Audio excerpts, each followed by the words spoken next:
చూస్ country delight, live better. ఇప్పుడే country delight యాప్ని download చేసుకోండి. పాషా మైలారంలో జరిగినటువంటి సిగాచి పరిశ్రమ భారీ ప్రమాదం తర్వాత ప్రస్తుతం శిథిలాలకు సంబంధించిన తొలగింపు ప్రక్రియ కొనసాగుతుంది. కాసేపటి క్రితమే ముఖ్యమంత్రి రేవంత్ రెడ్డి గారు వచ్చిపోయిన తర్వాత మిగతా పనులన్నీ కూడా కొనసాగుతున్నటువంటి దృశ్యాలు మనం చూస్తున్నాం. జేసీబీ తోటి ఆ శిథిలాలన్నింటితోటి అన్నింటి కూడా తొలగించేటువంటి ప్రక్రియ చేస్తున్నారు. సో దీనికి సంబంధించి ఇప్పటికే ఎక్స్గ్రేషియా కూడా ప్రకటించడం జరిగింది. ముఖ్యమంత్రి గారు ₹1,00,000 మృతి చెందినటువంటి కుటుంబాలకు, అదేవిధంగా ₹50,000 క్షతగాత్రులు ఎవరైతే ఉన్నారో వారికి తక్షణ సాయం కింద ముఖ్యమంత్రి ప్రకటించడం జరిగింది. అలాగే కేంద్ర ప్రభుత్వం కూడా నిన్న ప్రకటించింది. మృతులకు సంబంధించి 2 లక్షలు, క్షతగాత్రులకు కూడా అమౌంట్ని ప్రకటించినటువంటి సందర్భాన్ని మనం చూసాం. ఈ నేపథ్యంలోనే ప్రస్తుతం ఈ శిథిలాల కింద ఇంకా మృతదేహాలు ఏమన్నా ఉన్నాయా, దీనికి సంబంధించినటువంటి వెతుకులాట అయితే కొనసాగుతుంది. ఎందుకంటే ఇప్పటివరకు అధికారికంగా గుర్తించినటువంటి మృతదేహాల సంఖ్య 36గా తెలుస్తుంది. సో మిగతా వారందరూ కూడా కొంతమంది ఆచూకీ లభించినటువంటి వారి సంఖ్య కూడా ఉన్నట్టుగా తెలుస్తుంది. ఈ నేపథ్యంలోనే ఆచూకీ లభించినటువంటి వారి సంఖ్య ఎంత ఉంది, వారు ఎక్కడున్నారు, దీంట్లో శిథిలాల కింద పడిపోయారా లేకుంటే భయంతో ఎక్కడికైనా బయటికి వెళ్ళారా అనేటువంటి ఒక పరిస్థితి క్వశ్చన్ మార్క్గానే కనిపించింది. ముఖ్యమంత్రి గారు మాట్లాడుతూ కూడా అదే విషయాన్ని చెప్పారు. కొంతమంది ఆచూకీ లభించట్లేదు, వారు ఎటన్నా భయపడి పారిపోయారా లేదంటే ఈ శిథిలాల కింద ఏమన్నా ఉన్నారా అనేటువంటి వివరాలు కూడా తెలుసుకునేటువంటి ప్రయత్నం చేస్తున్నట్టు కూడా చెప్తున్నారు. ఏదేమైనా కూడా ప్రస్తుతం చూడొచ్చు అక్కడెక్కడో లోపల రియాక్టర్ పేలుడు సంబంధించినటువంటి ఎఫెక్ట్, ఇక్కడ గోడలు కూడా పలిగిపోయినటువంటి దృశ్యాలు మనం చూడొచ్చు. ఇక్కడ వరకు కూడా ఆ గోడలు పలిగేసి వాటంతా దాని ఎఫెక్ట్ ప్రెజర్ అనేది బయటికి వెళ్ళేటువంటి రోడ్డు వరకు కూడా దాని ప్రభావం మనకు కనిపిస్తుంది. అందుకే అందులో ఉన్నటువంటి కార్మికులందరూ కూడా ఆ యొక్క ప్రెజర్ తోటి లోపల పేలుడు సంభవించిన తర్వాత ఒక్కొక్కరు కూడా ఎగిరి చెల్లాచెదురుగా పడిపోయినటువంటి పరిస్థితి నిన్న కనిపించింది. వారందరూ కూడా కొంతమంది డెడ్ బాడీలు కూడా గుర్తించలేనటువంటి విధంగా పరిస్థితి ఏర్పడింది. సో వారందరి డెడ్ బాడీలను గుర్తించడానికి DNA టెస్టులు కూడా నిర్వహిస్తున్నటువంటి పరిస్థితి. కొన్ని ముక్కలమై ఛిద్రమైపోయి వారి ముద్దలుగా మారినటువంటి పరిస్థితి ఆ పేలుడు దాటికి అంత ఎఫెక్ట్ భారీగా పేలుడు సంభవించింది. సో అందుకే మృతుల సంఖ్య ఇంకా భారీగా పెరిగేటువంటి అవకాశం ఉన్నట్టుగా మనకు చెప్తున్నారు. ఎందుకంటే ఇప్పటికీ 53 మంది గుర్తించినటువంటి వారి సంఖ్య, మొత్తం 143 మంది ఈ పరిశ్రమలో ఈ ఘటన జరగడానికి కొద్ది క్షణాల ముందు పనిచేస్తున్నారు అన్నట్టుగా చెప్పారు, ముఖ్యమంత్రి గారే చెప్పారు. దాంట్లో 36 మంది అధికారికంగా మరణించినటువంటి వారి సంఖ్య తెలుస్తుండగా 53 మందిని మాత్రమే గుర్తించినట్టుగా చెప్తున్నారు. మరి మిగతా వారి సంఖ్య ఎటుపోయింది, వారందరూ ఏంటి, వారి సంగతి ఏంటి, వారి సంఖ్య వాళ్ళందరూ ఎక్కడున్నారనే మాత్రం ప్రశ్నార్థకరంగా మారింది. వారు ఖచ్చితంగా ఈ శిథిలాల కింద ఏమైనా ఉన్నారా, ఒకవేళ ఉంటే మాత్రం ఇది ఒక ఇంకా భారీ ప్రమాదంగా మారేటువంటి అవకాశం ఉంది. ఎందుకంటే ఆచూకీ లభించలేదంటే మిగతా వారు ఆల్మోస్ట్ ఇంకొక 50 మంది వరకు కూడా అటు ఇటుగా సంఖ్య కనబడుతుంది మిస్ అయినటువంటి వారు. సో వారందరూ కనుక ఇక్కడ శిథిలాల కింద కనుక మరణించి ఉన్నట్లయితే మొత్తం ఓవరాల్గా 70కి పైగా సంఖ్యగా మరణాలకు చేరేటువంటి అవకాశం ఉంది. దీంతో ఇది దేశంలోనే అతిపెద్ద పారిశ్రామిక ప్రమాదంగా మారేటువంటి అవకాశం మనకు కనిపిస్తుంది. ఈ నేపథ్యంలోనే దీనికి సంబంధించినటువంటి రెస్క్యూ ఆపరేషన్ అయితే ప్రస్తుతం కొనసాగుతుంది. DRF సిబ్బంది, హైడ్రా సిబ్బంది, NDRF సిబ్బంది వీరందరూ కూడా ప్రస్తుతం ఇక్కడ ఈ యొక్క రెస్క్యూ ఆపరేషన్ అయితే కొనసాగిస్తున్నారు. ఎందుకంటే మిస్ అయినటువంటి వారి సంఖ్య, శిథిలాల కింద ఏమైనా వారి డెడ్ బాడీస్ ఉన్నాయా, ఇప్పటికే ఆ యొక్క గుర్తించినటువంటి డెడ్ బాడీస్ని కూడా వారిని ఎవరిది వారి పేరేంటి వారిది తెలుసుకోవడానికి కూడా చాలా సమయం పడుతున్నటువంటి సందర్భం. కాబట్టి వారందరినీ ఇంకా శిథిలాల కింద ఎవరైనా ఉన్నారా దానికి సంబంధించిన వివరాలను కూడా చూస్తున్నారు. అక్కడ వర్క్ అయితే కొనసాగుతుంది. JCBలతోటి పూర్తిగా వర్క్ అయితే చేస్తున్నారు. చూడొచ్చు దృశ్యాలు మనం చూడొచ్చు, పూర్తిగా రెస్క్యూ కొనసాగుతుంది JCBలతోటి. చూడండి ఎంత భారీగా ఇక్కడ పేలుడు సంభవించింది. ఎక్స్క్లూజివ్గా మనం చూస్తున్నాం సుమన్ టీవీలో. పెద్ద JCBలతోటి మొత్తం పూర్తిగా రియాక్టర్ ఇక్కడైతే ఎక్విప్మెంట్ ఏదైతే ఉందో అన్నీ కూడా శిథిలావస్థకు పోయింది. పెద్ద పెద్ద బిల్డింగ్లు అన్నీ కూలిపోయిన పరిస్థితి, పిల్లర్లు కూడా వంగిపోయినాయి. అంటే దీని తీవ్రత ఏ రకంగా ఉందో మనం అర్థం చేసుకోవచ్చు. ఈ యొక్క ప్రమాదం ఈ స్థాయిలో ఉంది కాబట్టి మరణాల సంఖ్య కూడా గణనీయంగా పెరిగింది. సో దీంతో ఇప్పుడు తాజాగా ఇక్కడ జరిగినటువంటి ప్రమాదానికి సంబంధించి మిగతా వారి ఈ శిథిలాల కింద ఇంకెంతమంది ఉన్నారు, ఎవరెవరు ఉన్నారు, ఇంకెంతమంది మృతి చెందారు, ఇవన్నీ కూడా వివరాలు కాసేపట్లోనే బయటకు వచ్చేటువంటి అవకాశం మనకు కనిపిస్తుంది. ప్రస్తుతం ఇక్కడ JCBలతోటి, బుల్డోజర్లతోటి ఈ యొక్క ప్రక్రియ కొనసాగుతుంది. హైడ్రా టీం కూడా రావడం జరిగింది కాబట్టి వీటన్నిటి శిథిలాలను తొలగించి ఇంకా మిస్ అయినటువంటి వారిని అడ్రస్ ఇక్కడ దొరకవచ్చేటువంటి అవకాశం మనకు కనపడుతుంది.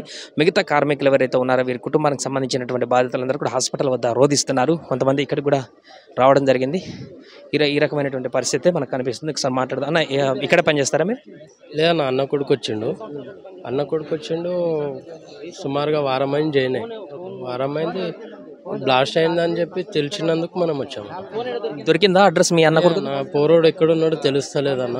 మొత్తం ఊరోళ్ళు అందరూ కొంతమంది మృతులను ప్రకటించారు కదా, అందులో ఏమన్నా లేదన్న. హాస్పిటల్లో చికిత్స పొందే వాళ్ళు హాస్పిటల్లో నైట్ మొత్తం చూసినామన్నా, నైట్లో లేడు. నైట్ హాస్పిటల్ అన్నిట్లో చూసినాము, ఇక్కడ వచ్చి చూసినాము, ఇక్కడ అడ్రస్ దొరకలే, అక్కడ అడ్రస్ దొరకలేదు. ఇంకోటి ఇంకా కొంతమంది ఒక మనిషి దొరికిండు మా కాలనీ నుంచి, ఇంకొక ఇద్దరు ముగ్గురు దొరకలేరు. వాళ్ళ ఆచూకీ దొరకట్లేదు మొత్తం సార్, దొరకలేదు సార్. ఎంత ఏజ్ ఉంటుంది వాళ్ళకి? ఉంటుంది సార్, 18+ ఉంటుంది. అవును సార్. ఎంతకాలం నుంచి చేస్తారు? వారం నుంచి మొన్ననే జాయిన్ అయినారు సార్. ఒక కస్టమర్ వచ్చి చెప్పంగానే ఇట్లా జాయిన్ చేయించుకుంటా అంటే జాయిన్ చేసుకున్నాను. చూడండి, ముగ్గురు యువకులే 18-20 సంవత్సరాలు ఉన్నటువంటి వారం క్రితమే జాయిన్ అయ్యారంట. వాళ్ళ అడ్రస్ ఇప్పటివరకు స్టిల్ దొరకట్లేదు. వాళ్ళకి సంబంధించిన కుటుంబీకులు బ్రదర్ కూడా ఇక్కడికి రావడం జరిగింది. ఆ ఫోటో పెట్టుకుని కూడా చూపిస్తున్నటువంటి సందర్భాన్ని మనం చూస్తున్నాం వారి ఆచూకీ కోసం. ఇలా ఇంకా చాలా మంది ఉన్నారు. ఏదైతే గల్లంత అయినటువంటి ఆచూకీ లేనటువంటి వాళ్ళు ఎవరైతే ఉన్నారో వాళ్ళందరూ కూడా పూర్తిగా చూస్తాం. ఇక్కడ ఒక బ్రదర్ ఉన్నారు, వీళ్ళ తమ్ముడే మిస్ అయినట్టుగా చెప్తున్నారు. అన్న ఏమైంది మీ తమ్ముడు? మా అన్న కొడుకు అండి, మా అన్న కొడుకు. ఆయన రీసెంట్గా జాయిన్ అయ్యిండు. రీసెంట్గా ఒక 2 days అయింది. సాటర్డే డ్యూటీకి వచ్చింది, సండే హాలిడే వచ్చింది, మండే డ్యూటీకి వచ్చిండు. మార్నింగే 9:25 కల్లా బ్లాస్ట్ అయిపోయింది. ఇంకా మాకు అప్పటి వరకు ఇంకా ఇన్ఫర్మేషన్ ఏమి ఇవ్వలేదు. మాకు లాస్ట్లో ఇన్ఫర్మేషన్ వచ్చేసి మనకు 3:30 అట్లా ఇన్ఫర్మేషన్ వచ్చింది.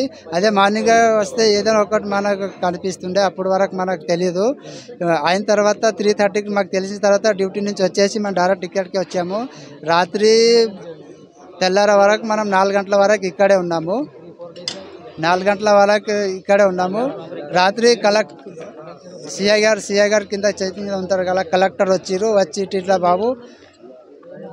బాబు ఇట్లా చెప్పినాము, ఇట్లా చేస్తున్నాము, మీకేం ఇబ్బంది కాకుండా మనం చూసుకుంటాము, మనకి ధైర్యం మాట అని చెప్పారు. అయితే ఇంకా రాత్రి వాళ్ళ డాడీకి వాళ్ళు పిలిపించారు. ఫోన్ చేస్తే ఫోన్ రింగ్ అయితే సిఐ గారు ఎత్తిరు. అయితే మాట్లాడిన తర్వాత ఇంకా బాబు నా దగ్గర ఫోన్ ఉంది, మీరు వచ్చి తీసుకోండి, మా దగ్గర ఉంది, వచ్చి మీరు తీసుకోండి, వచ్చిన తర్వాత మేము డీటెయిల్స్ అంతా మేము చెప్తాము, మీరు రాసుకున్న తర్వాత ఇంకా మీరు వాళ్ళ ఫాదర్ది బ్లడ్ తీసుకొని శాంపుల్ పంపిస్తా అన్నారు. ఇక డెడ్ బాడీ రాత్రి అంతా మొత్తం మనం ఉన్నంత వరకు 27 డెడ్ బాడీలు మా కళ్ళ ముందు తీసుకెళ్లారు. మీరు డెడ్ బాడీ ఉంటే మీరు చూసుకొని మీరు గుర్తుపెట్టుకొని అన్నారు, కానీ మనం చూడలేమంత పరిస్థితిలో ఉంది. అయితే మనకు చూస్తే కూడా మనకు భయం అయితే, మొత్తం చిత్రమైపోయి ఉన్నాయంట. చిత్రమైతే మనకు కాల్సింది ఆ చేపలు ఫ్రెష్ ఎట్లా అవుతావో ఆ రకంగా అయిపోయింది. ఇప్పుడు అక్కడ ఉన్నటువంటి డెడ్ బాడీలో అయితే మీ తమ్ముడు దొరకలేదు. అది ఇంకా పోయినట్టు మనకు కొంచెం డౌట్గా ఉంది, కానీ టెస్టింగ్ చేస్తే తెలుస్తుంది. కానీ ఇంకా అక్కడ పోతే మనం చూడలేంత అయిపోయింది, మొత్తము చాలా స్మెల్ వచ్చేస్తుంది.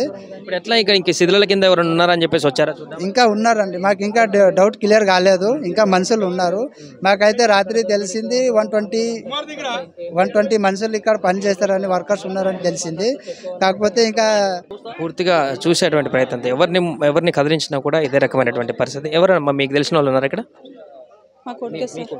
ఎక్కడ హాస్పిటల్కి వెళ్ళారు? చూసారా? హాస్పిటల్ కాడ అంతా చూసినాం సార్, లేరు సార్, లేదు హాస్పిటల్ కాడ ఇవ్వలేరు సార్. చూసినాం హాస్పిటల్ కానీ నిన్న మొత్తం అంతా అదే చేశారు. ఇక్కడ ఇప్పుడు ఎత్తుకోవడానికి వచ్చారు? ఇక్కడ వెతకడానికి వచ్చినాం. ఎవరు మీ కొడుకు ఒక్కరు ఉన్నారు, ఇంకెవరు ఉన్నారు? ఆయన ఒక్కడు ఉన్నాడు. ఎన్ని రోజులు అవుతుందమ్మా జాయిన్ అయ్యి? 4-5 రోజులు అవుతుంది సార్. ఎంత ఏజ్ ఉంటుంది? ఉంటుంది సార్, 20 దాటి ఉన్నాడు. అది 20 సంవత్సరాల వాళ్ళ కొడుకు మొత్తం ఆచూకీ లభించట్లేదని ఒక తల్లి పడుతున్నటువంటి ఆవేదన ఫ్యాక్టరీ దగ్గర ఇక్కడ చూస్తున్నాం. ఎందుకంటే హాస్పిటల్ దగ్గరికి వెళ్ళారు, వాళ్ళకి ఇక్కడ కూడా కనిపించలేదు డెడ్ బాడీ. కాబట్టి ఇక్కడ శిథిలాల కింద ఏమైనా ఉన్నాయా అని ఎత్తుకుదాం అనేటువంటి పరిస్థితి అయితే వాళ్ళకి కనిపించింది. అందుకని ఇక్కడికి వచ్చి వెతికేటువంటి ప్రయత్నం చేస్తున్నారు. ఎందుకంటే చాలామంది ఇంకా గల్లంతైనటువంటి వారి ఆచూకీ అంతా కూడా ఇక్కడే ఉండొచ్చు అనేటువంటి ఒక అంచనా అయితే వ్యక్తమవుతుంది. శిథిలాల నుంచి తొలగించినటువంటి తర్వాత ఇంకేమైనా అక్కడ డెడ్ బాడీలో మనం బయటకు వచ్చేటువంటి అవకాశం ఉందా అనేటువంటి ఒక ప్రశ్న అయితే ఇప్పుడు కనబడుతుంది. చూడాలి ఈ శిథిలాలన్నీ కూడా తొలగించిన తర్వాత ఇంకెంతమంది డెడ్ బాడీస్ బయటకు వస్తాయనేది. సుమన్ టీవీలో మీ పర్సనల్ అండ్ బిజినెస్ ప్రమోషన్స్ కోసం కింది నెంబర్కి కాంటాక్ట్ చేయండి.